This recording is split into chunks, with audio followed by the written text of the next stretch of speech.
This is a message for anyone who's currently in a season of waiting. You could be waiting for a job.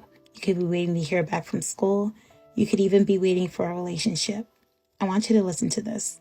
When God used Moses to get the Israelites out of slavery in Egypt, he took them through the wilderness before they reached the promised land. Admittedly, their lives in the wilderness were not the best, but they began to remember their lives in Egypt and start saying things like, oh my gosh, remember how we used to eat delicious fish and how our blankets used to be warm in our bed? I mean, the period of waiting in the wilderness was so hard that they actually began to long for the slavery they experienced in Egypt. They completely disregarded the fact that them just being in the wilderness was just for a time, and God was leading them to a promised land full of milk and honey and everything that they would ever need, and they would lack nothing.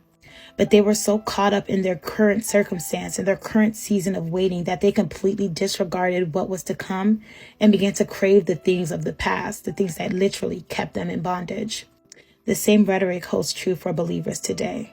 You may be in a period of waiting for a man, waiting for school, waiting for a job, waiting to hear some good news.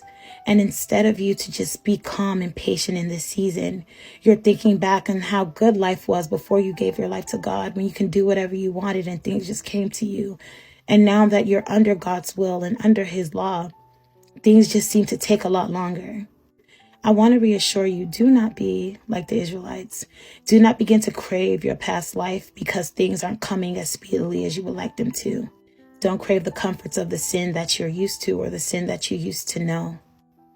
Imagine craving the things that kept you in captivity, the sins that kept you in bondage when God has so much greater in store for you. So I just want to encourage you to be patient. God's time is the best time. And when your season of waiting is over, God will lead you into your promised land. Be blessed.